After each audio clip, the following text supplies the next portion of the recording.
Swayam Prabha. Digital India. Educated India.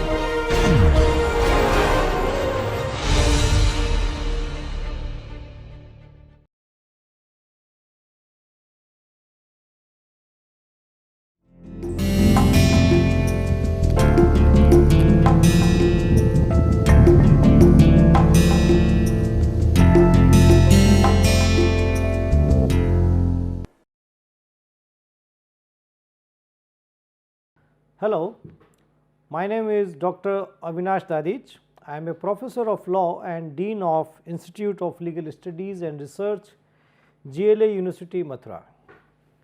Today, we are going to talk about very interesting aspect of our society, and from that problem we are all suffering since 75 years or maybe more, and that problem is corruption. Corruption in public life, corruption in private life.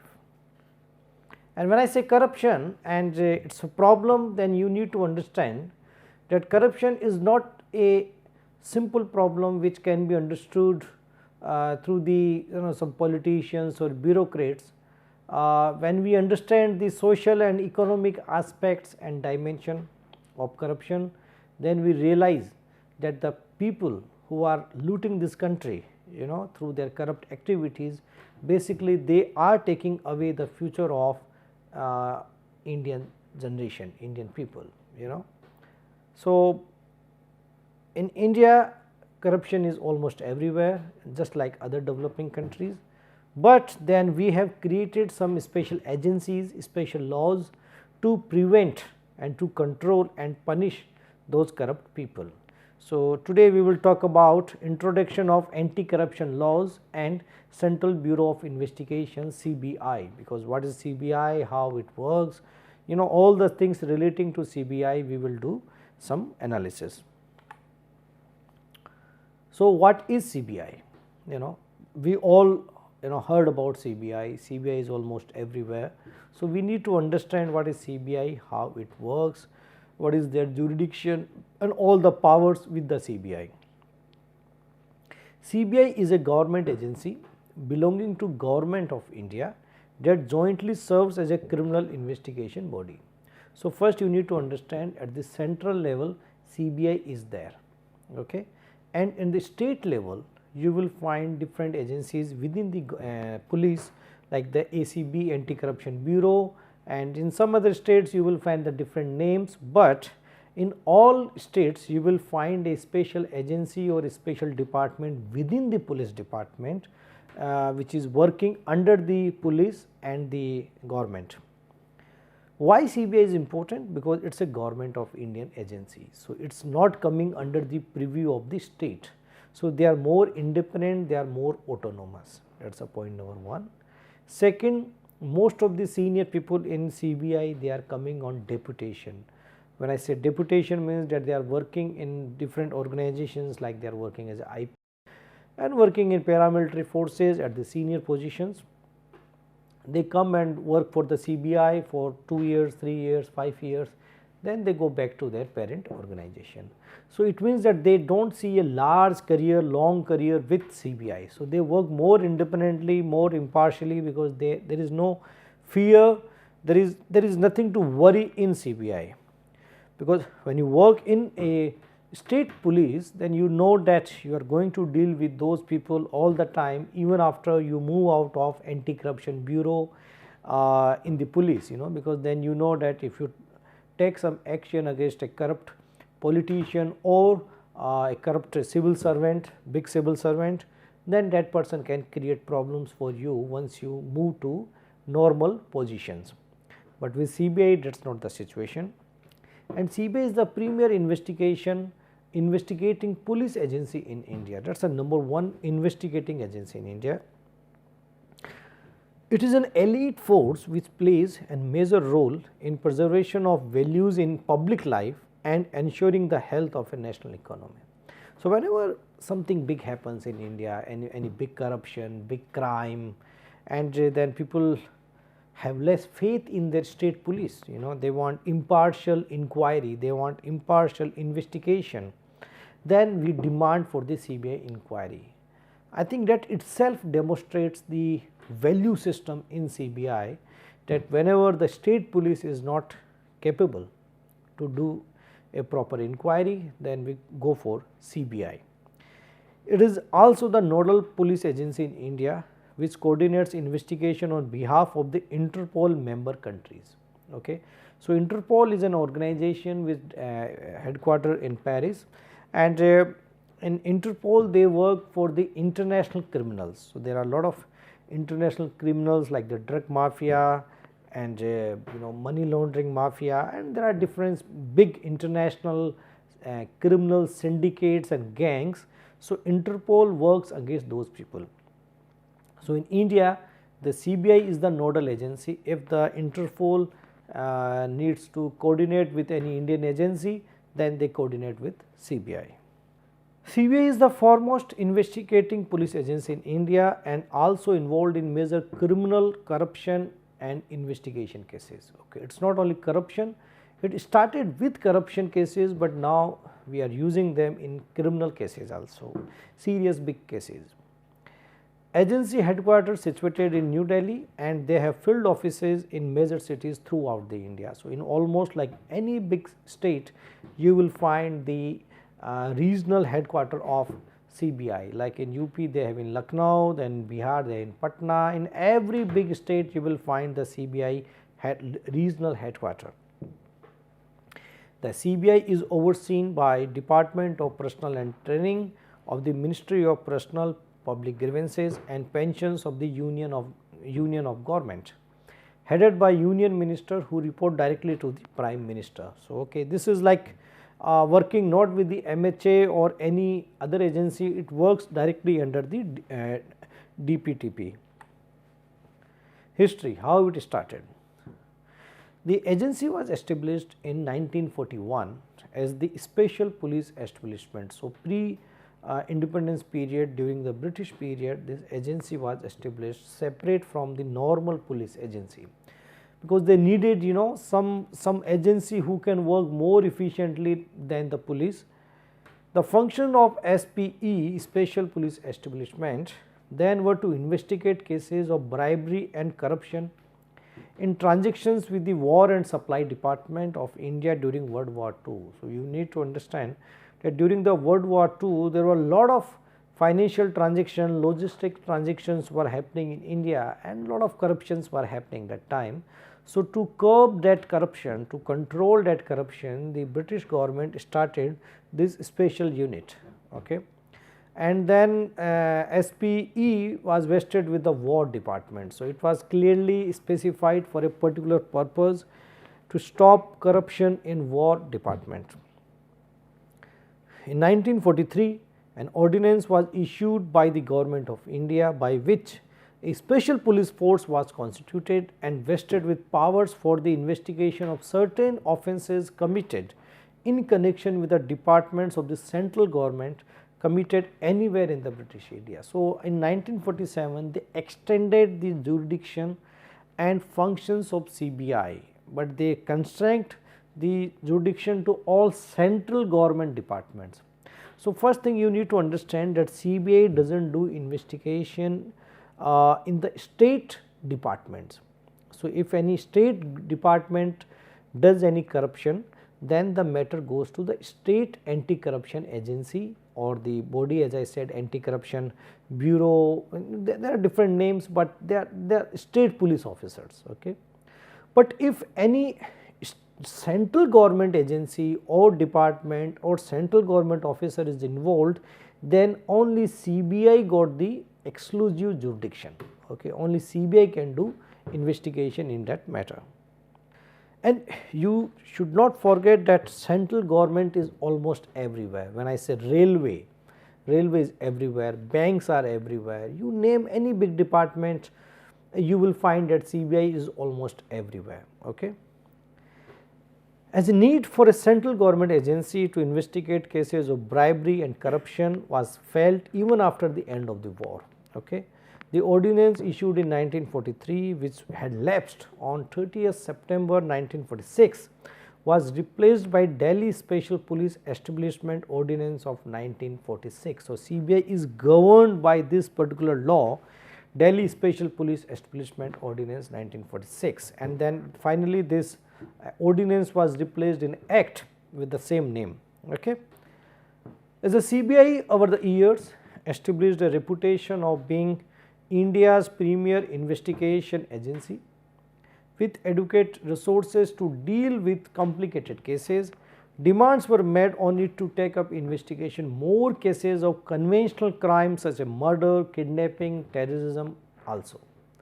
So, initially CBI started as a agency to take care of the corruption in the central government departments, but with the efficiency and the outcome of the CBI, slowly and slowly CBI got involved in serious offences. I am not saying very petty offences, but very serious offences where the government felt that this particular offence or this particular incident requires a independent high level inquiry and investigation. Then they invited CBI for even murder, kidnapping, terrorism and many more cases. The Delhi Special Police Establishment Act transferred the superintendence of SPE to the Home Department, and its functions were enlarged to cover all departments of Government of India. The DPSE acquired its current name, Central Bureau of Investigation, but is still governed by the 1946 Act. So, now the name is new, but still this 1946 Act is applicable on CBI. Initially, the offences that were notified by the central government related only to corruption by central government servants. With the nationalization of banks in 1969, the public sector banks and their employees also came with the ambit of the CBI, because all central government banks, agencies, organizations, departments, anything which is central in India comes under the purview of CBI. Since early 1980s, constitutional courts also started referring cases to CBI for inquiry, investigation on the basis of petition filed by the aggrieved person in case of murder, dowry death, rapes, etc. So, this was a new development. Initially the idea was that only central government can evoke the jurisdiction or functioning of CBI. But over the period in last 20 years, what we are observing that even the High Court and Supreme Courts, they have got power. They have got power to give direction to the CBI to do investigation in a particular matter. If any aggrieved person approaches to CBI, approach to High Court and Supreme Court and able to convince the High Court and Supreme Court that this particular case is very serious, very complicated, and they do not expect justice from the state police, because state police might have some conflict of interest situation, conflict of interest or maybe pressure from the politicians or bureaucrats. If they are able to convince this situation to courtroom, then the court can give direction to the CBI that please do investigation in this particular matter, and that matter can be murder, dowry death, rape, anything, or even corruption also. Okay. So, in this type of matter CBI does the investigation, and finally CBI submits its inquiry report to the Constitutional Court. So, that is very interesting development. You can see that even High Court and Supreme Court are using CBI to investigate complex matters. It was therefore decided in 1987 to constitute two investigation division in CBI, namely Anti-Corruption Division and Special Crime Division. Okay. So, now in CBI there are two divisions, the latter dealing with case of conventional crime besides economic offences. Okay. So, now in CBI, because they have understood, they have realized that now we are at one level where the government, courts, they are expecting more from us. So, to deliver in more efficient manner, we have to divide our organization within the organization into specialized groups. So, one group deals with only and purely anti-corruption issues, and other group deals with special crimes. Okay. So, special crime can be cyber crime also. Now, CBI is doing lot of investigation in cyber crime. Okay. Selection committee, how CBI director or how the the appointment process happens. You need to understand that CBI is very powerful organization. People can the system, the government can use or misuse CBI to harass their opponents or do something which is not democratic. So, in this case the amended Delhi Policeman Act gives a very special committee to appoint the director of CBI. The committee consists of the following people. The first is Prime Minister as a chairperson, the leader of opposition as a member, then Chief Justice of India or a Supreme Court judge recommended by the Chief Justice of India as a member. So, it is a very high powered committee, and you can easily see that here there is a fine balance in democracy when the government and opposition, they are working together with the help of the judiciary from the Chief Justice of this country, Supreme Court. They are working together to identify one suitable officer coming from mainly IPS, very senior officer. CBI director is equivalent to DGP in states, very senior IPS officer, and then they select one officer to be appointed as a director.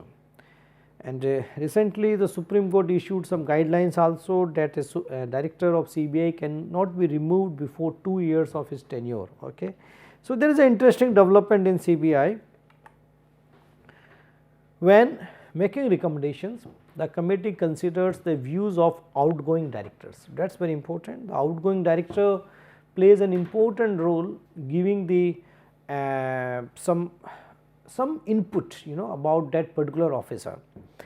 And that is again very interesting in CBI, that most of the time those officers who are being appointed as a director, they have been working with CBI in different locations at different positions like the joint director, special director. So, they have good experience of CBI. It is not like that they appoint someone directly as a director. It happens, I am not saying it does not happen, but normally they prefer to appoint someone as a director who has worked with CBI at a very senior position, and then in that manner outgoing director can give some feedback about that particular officer, about his integrity, about his efficiency, about his leadership style and everything. Above selection committee was constituted under the Lokpal and Lokayukta Act 2013. Before this, Central Vigilance Commissioner under CVC Act had this power. The CBI reports to Indian government and not to the individual states. The CBI is headed by director and IPS in the rank of Director General of Police or Commissioner of Police. What is the vision of CBI? The motto of CBI is industry, impartiality and integrity. When I say industry, means hard work, impartiality means that we are fair, we have nothing to worry, we are absolutely impartial, and integrity. Integrity is a very big word. Integrity means ethics, moral principles, professional standards. The vision of CBI is to focus on the following: combating corruption in public life, curb economic and violent crime through meticulously investigation and prosecution. So, CBI not only does investigation, but they do prosecution job also. Prosecution means that, see, normally like in police, the police does only investigation in states. Then there is a separate department of Director of Prosecution. It is a completely separate from police. So, that department does the prosecution. The prosecution means that they fight for the police in the courtroom to prove the guilty of the accused. Okay. But in CBI, they have appointed their public prosecutors within the department. So, those officers are working within the CBI and they do not do investigation, they just do prosecution. So, it means that CBI is very much active in investigation as well as prosecution. Evolve effective systems and procedures for successful investigation and prosecution of cases in various law courts. Okay. Help fight cyber and high technology crime. This is the new role of CBI in after 2010 especially, that cyber crime, because as you understand that cyber crimes are very complicated in nature, and they do not understand and appreciate the territorial jurisdictions of state and country. Okay. So, someone sitting in X state can do crime against Y state person, without moving at all, just through the laptop or computer or a mobile. Okay. In that scenario, the CBI, being the central investigating agency, is working on cyber crime also. Create a healthy work environment that encourages team building, free communication and mutual trust. That is very important in CBI. Support state police organizations and law enforcement agencies in national and international cooperations, particularly relating to inquiries and investigation of cases. So, CBI does not work like in isolation, they work very closely with state police officers, other law enforcement agencies like IB, RAW, DRI. There are so many law enforcement agencies in India. So, they also collaborate with them, and not only at the national level, even they collaborate at the international level regarding any inquiries or investigation of cases. So, CBI is very much active in collaboration with everyone in India and abroad. Play a lead role in the war against national and transnational organized crime. Okay. So, this organized crime, when I was talking about the big gangs, the big gangs, national or international. So, CBI plays an important role in it, how to fight against them. Uphold human rights, protect the environment, arts, antiques and heritage of our civilization. Develop a scientific temper, humanism and spirit of inquiry and reform. Strive for excellence and professionalism in all aspects of functioning, so that the organization rise to the highest level of endeavor and achievement. Let us talk about now the jurisdiction power, privileges and liabilities.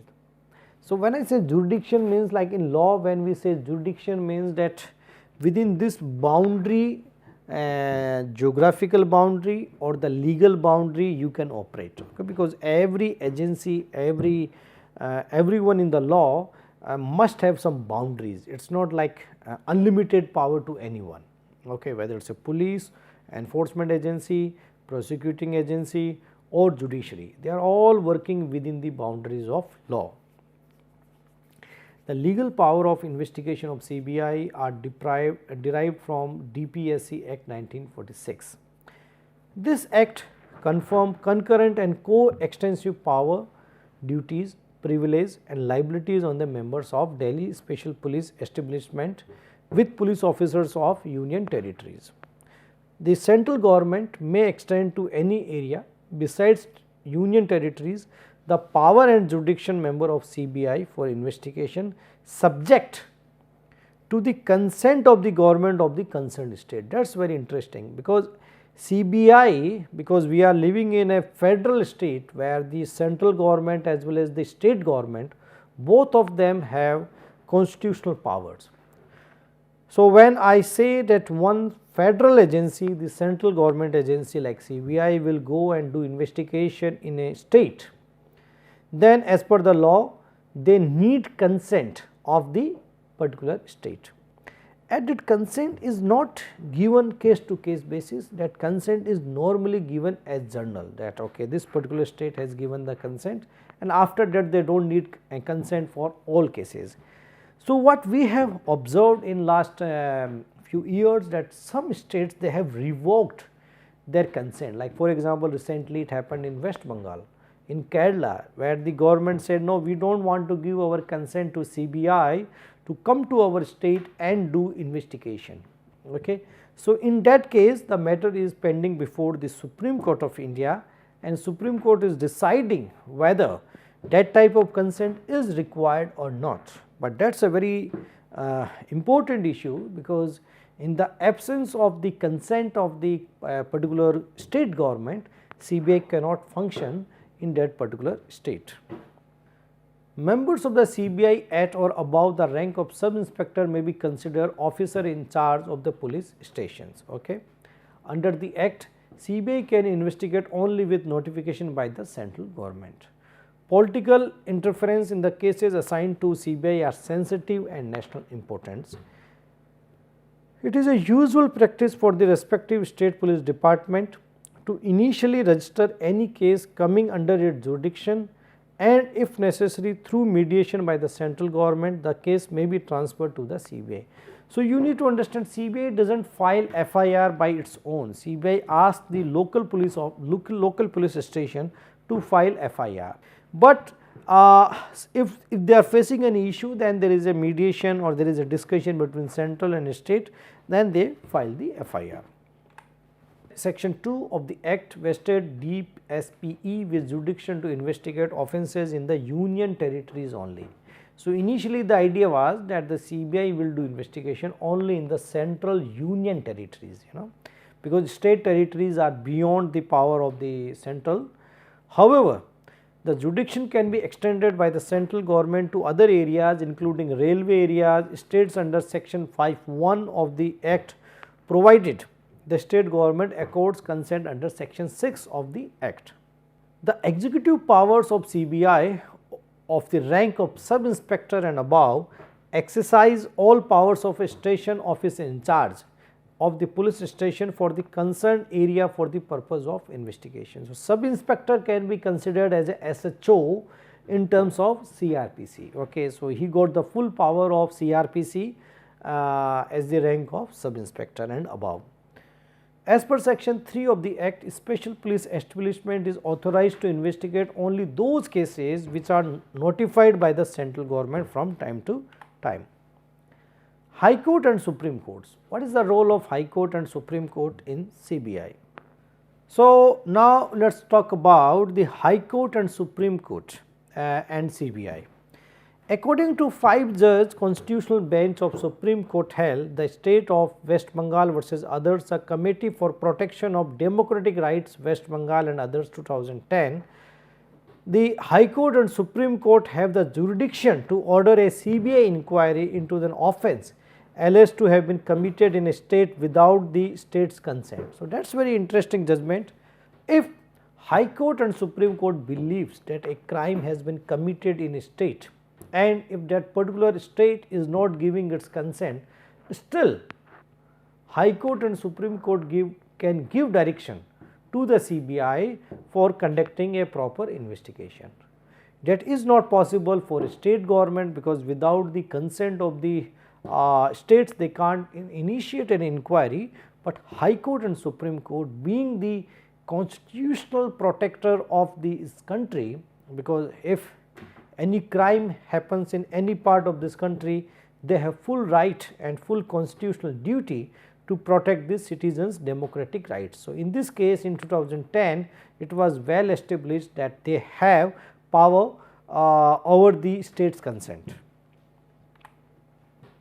Bench ruled that being the protector of civil liability and civil liberties of the citizens, this court and high courts have not only the power and jurisdiction, but also an obligation to protect the fundamental rights guaranteed by part 3 in journal and under article 21 of the constitution, in particularly jealously. Okay. So, this is not only the power, because as you need to understand that in Indian constitution gives us some fundamental rights, okay, and those fundamental rights are protected by the government, or if the government fails to protect those fundamental rights, then any person can approach to any high court under article 2 to 6 and article 3(2) directly to the Supreme Court. So, these high courts and Supreme Courts, they are the main guardian and protector of Indian constitution and the fundamental rights of the citizens. The court also clarified that it is an extraordinary power which must be exercised very carefully in very exceptional situation. So, most of the time high courts and Supreme Court, they do not exercise this power, they ask concerned people to approach their local police. They say, okay, first you go to the local police, try to file a case, and if still you are not satisfied, and you believe that the local police, due to some political pressure or some other types of pressure, or maybe inefficiency, or maybe the involvement of multi-state crimes, then only you come to us and then we will pass an order. How CBI functions? So, now you understand the CBI jurisdictions, but let us understand how CBI functions. The following are the functions of CBI. Investigation of cases related to corruption, schemes and misbehavior of central government officers. So, these are the important thing. Investigation of serious crimes having national or international ramifications, and maintaining crime statistics and disseminate criminal information. The conviction rate of CBI, that is very important. Whether CBI is an effective agency or not, that can be seen through the conviction rate of CBI.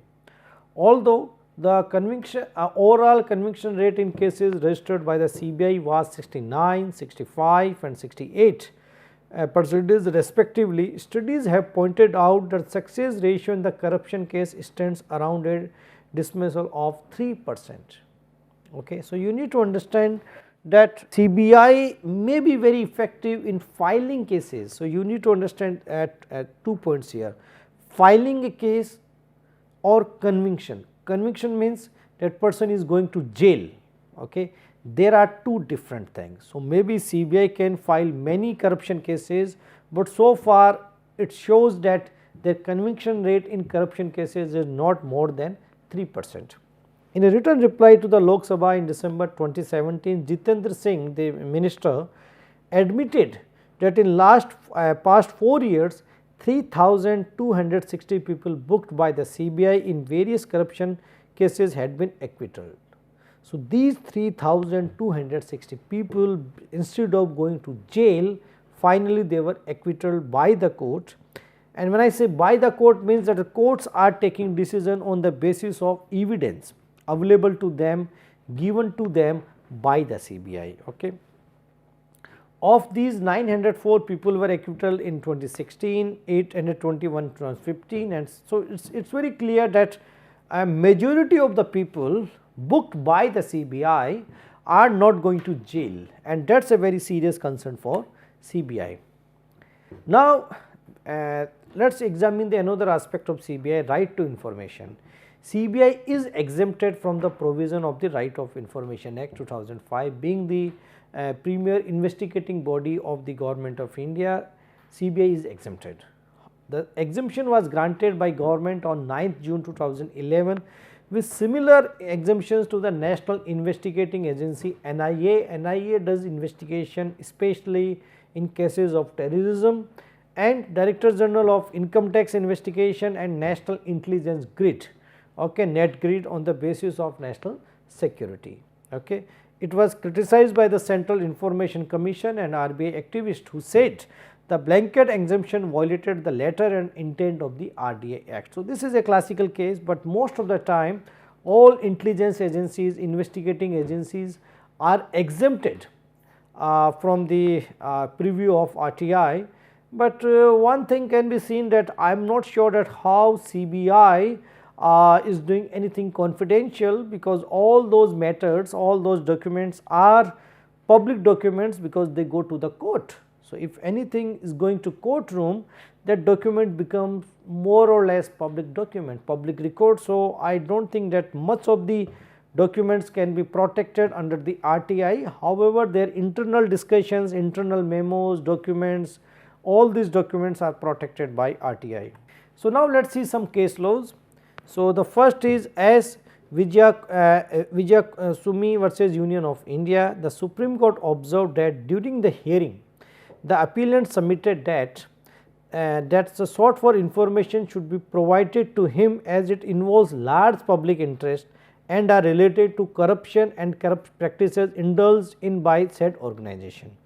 In such situation, the exemption provided under section 24 of RTI cannot be fully claimed. The CBI is just like a police organization of central government undertaking investigation relating to corruption cases and financial fraud. The main duty is investigation only. He also submitted that as per the Supreme Court judgment is the CBI is duty bound to upload all of its FIR on its website like other police establishment. So, CBI is just like other police stations authorized to register FIR, file charge sheet and conduct prosecution appeals in criminal cases. Actually, it is not entitled to blanket exemption from the applicability of the RTA Act under section 24, because its main function is to conduct investigation into cases of such nature. So, that was the submission of the party. CBI political overtone has been exposed by formal officials such as Joginder Singh and B.R. Lal, director and joint director respectively, as engaging in nepotism, wrongful prosecution and corruption. According to B.R. Lal, who owns CBI, he wrote a book detailed how investigations are manipulated and derailed in CBI. Corruption within the organization has been revealed in information obtained under the RTA Act, and RTA activist Krishna Anand Tripathi has alleged harassment from the CBI to save itself from exposure via RTI. So, you can understand that CBI is also not beyond the preview of the public scrutiny, and lot of people, they are challenging, they are asking questions to CBI. See, this is very simple beauty of democracy, that no one is above the law, you know. Maybe someone is doing investigation in corruption cases, but at the end of the day everyone including CBI is within the preview of the law, and if they do something wrong they also have to suffer.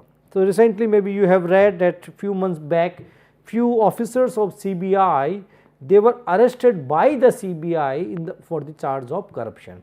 So, even the CBI is also very careful nowadays that some of their officers might be involved in corruption activity. So, this is very interesting that CBI is arresting CBI officers, but this is a good sign of democracy where people like B.R. Lal and Mr. Joginder Singh and RTA activists like Krishna Anand Tripathi, they are all raising relevant questions, and those questions might lead to more transparency and accountability for the people.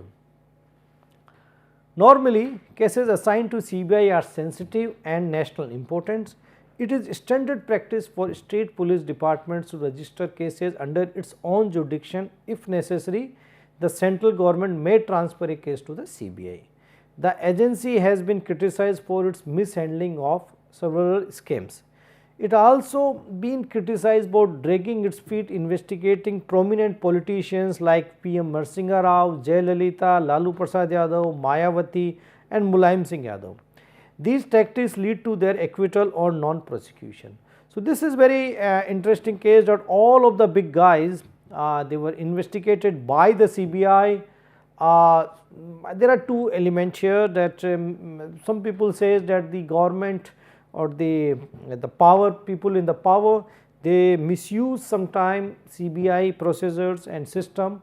At the same time, some people argues that CBI did not act very carefully while they are doing investigation against very powerful people. Present scenario, after being caught in so many controversies, CBI is appearing to be more like a train wreck in slow motion. So, now CBI is introspecting, you know, what is going on. Recently maybe you have seen cases where there was a very serious situation in CBI headquarters where there were two directors were acting all together. One director was replaced by government, the another director was appointed by the government, and then through the intervention of the Supreme Court, the matter was finally resolved that who is the real director of CBI. So, this is a very serious situation when we expect from an agency like CBI to act in the most transparent and most professional manner, and then we see there is a leadership crisis, leadership understanding even at the top level, so that can create a serious issue. Looking at these type of terrible condition, it can be said that there is a need to change the mechanism of our institutions like CBI. I am little bit critical right now because see, you have seen the CBI, what they do, how they do, what is their power. CBI is just like a police, you know, they have got some special powers at the central level, but finally when they go to the courtroom to charge someone again in the case of corruption or special crime, then as per the CRPC or evidence, there is no difference basically. CRPC and evidence law apply in the same manner for CBI as well as for the state police. So, we cannot say that in last 20-30 years the CBI is bringing more outcome in terms of conviction. This data is very clear that CBI has to improve that 3% conviction rate in cases of corruption is not very motivating and encouraging for any democracy. The main problem of CBI can also identify as it is not a legal entity and it is used by the government to fulfill its needs. Supreme Court case Parrott remark. That is very important, that legal entity, when I say legal entity, means that CBI is not protected by the constitution. When I say the important organizations like CAG, Computer Auditor General, or Election Commission, or High Court or the Supreme Court, even the senior civil servants, so many organizations, so many institutions are protected under the constitution. Okay? That type of protection is not available to CBI, and sometime in the absence of non-compliance of Supreme Court directions, CBI director and senior officers are at the mercy of the current government. If they want to continue with CBI, they have to follow the unofficial directions of all governments. I am not saying this present government or the past government. This has been a practice in our country where people misuse CBI for their own personal uses, but obviously that is a separate part, the political part. But if I talk only about the legal aspect, that if CBI gets the constitutional protection, okay, then it will be easy for CBI director, just like election commissioner, if you remember the TN session, or if you remember the Mr. Roy in the CAG who exposed 2G spam, call spam. So, the idea is that if we can give more protection to CBI through the constitution, then they can bring better outcome. Or recently the Supreme Court has issued very powerful guidelines regarding appointment and removal of CBI director. Okay. So, if that type of thing can also be implemented by governments in a fair manner, that can also help the CBI to work in a professional manner. CBI needs to be function impartially and effective. This is very clear because people have a lot of faith on CBI. If CBI fails, then I really do not see any central agency who can do proper investigation in special crimes and anti-corruption issues. So, we cannot allow CBI to fail, and to protect our democracy, to protect our institutions, we have to create a mechanism where CBI functions impartially and effectively. Certain measures, as I said, that we must take care of. One of the measures can be legally defining the status and power of CBI and not allowing any affluent person to enjoy the exemption. This is very important, because if you see, still CBI is using the law enacted by the British people in 1946. The objective of Britishers were not to expose corruption. I think they had different objectives. One of the objective was obviously to curb the corruption in the War Department, and then after the War Department, other central departments. But now if you see the federal structure, because that time there was no federalism, there was only central government's power. So, it was much easy for that agency to work at the central level. But now, considering the dynamic nature of Indian democracy, emerging of new institutions like High Court, Supreme Court and other agencies, important laws like RTI, openness through the social media, print media, digital media. So, now CBI cannot act as a very specialized agency by the central government. There has to be democratic setup in the functioning of CBI. So, when I said democratic setup, maybe the role of state governments in the CBI procedure. I am not saying that This will not disturb the impartial nature of CBI, but when I say that in a federal state it is very difficult to work without the support of the central state governments. Okay. In this case the state governments can play an important role, and there is no doubt there is a need of CBI to undergo a serious reforms. Conclusions: the Central Bureau of Investigation basically deals with cases relating to national security and does not interfere in small issues. So, that is very important that CBI should not interfere, should not jump into small petty issues, which we have seen in last 10, 20, 30 years, that CBI is doing investigation even some cases where more like in a politically motivated cases or maybe some other factors, but those cases should not be dealt by the CBI, the petty offences, the small political, small the scandals, because when I say the elite force of CBI, then we need to understand that it is a limited force, they do not have enough resources. So, if you ask them to do investigation in each and every case, not in each and every case, but so many cases, then it affects the quality of investigation. Okay. And when the investigation is not strong enough, then finally the acquittal rate increases, the conviction rate decreases, and that is not good for any investigation organization. The second argument which can be very important in the conclusion, that can we design a internal cadre of CBI, that instead of too much deputation from different departments like the police or BSF, CRPF, so many department people are coming and working with CBI, and it is very difficult for those officers to integrate in the CBI culture very quickly, and they come only for 2 to 3 years. So, sometimes it is very difficult for those officers to understand the CBI culture. So, that can be another suggestion, that if we can create a strong cadre of CBI, they have a strong cadre at the constable and sub inspector level, but when they move DSP, SP, DIG, IG, then people are coming from different organizations. That is one of the problem. Another problem, people do argue that lot of senior IPS officers are coming at the positions of DIG and IG, and when you see the nature of the investigation, nature of work at the state police and CBI, it is very, very different.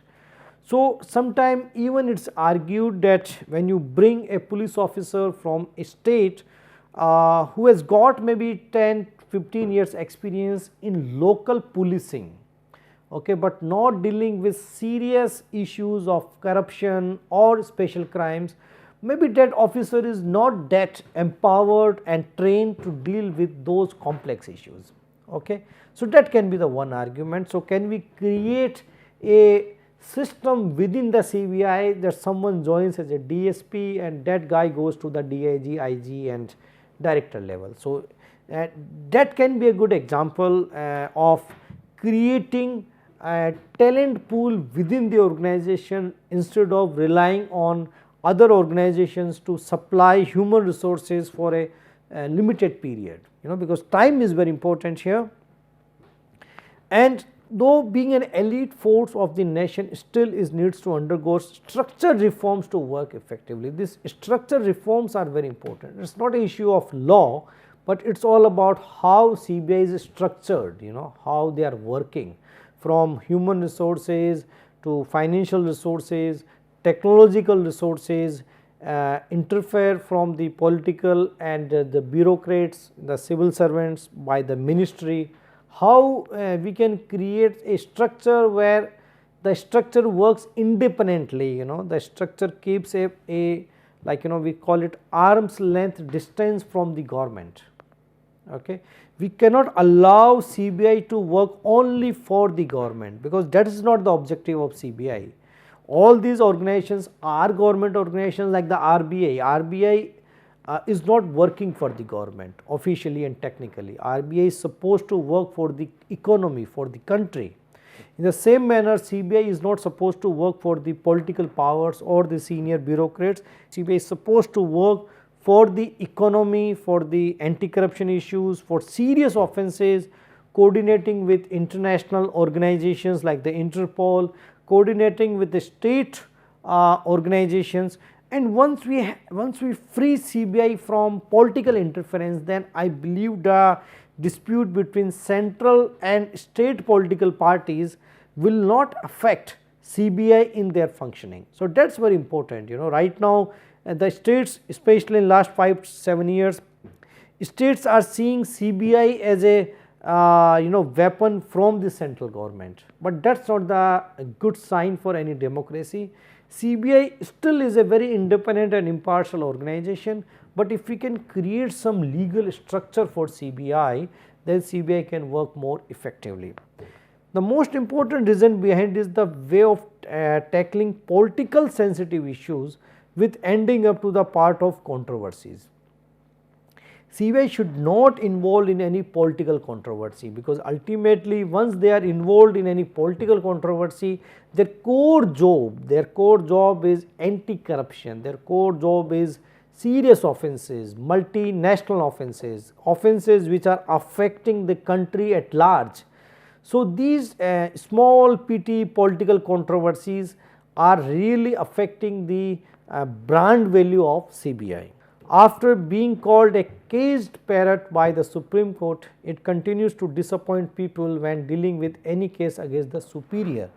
In order to obtain public confidence back and restore the integrity of CBI, it needs to have financial autonomy. That is very important, and importantly it must have a statutory status through legislature as provided to Comptroller and Auditor General and Election Commission of India. So the same argue, see, we have to give financial autonomy. If we really want that one organization should work independently, we need to give them financial autonomy. Okay. So this autonomy can help the CBI just like Election Commission of India and CAG. Okay. So you will find many organizations in this country where they are working under the government, but they are independent from the government. Financially they are autonomous, administratively they are autonomous, and they can take right decision for this country rather than their superiors and their bosses.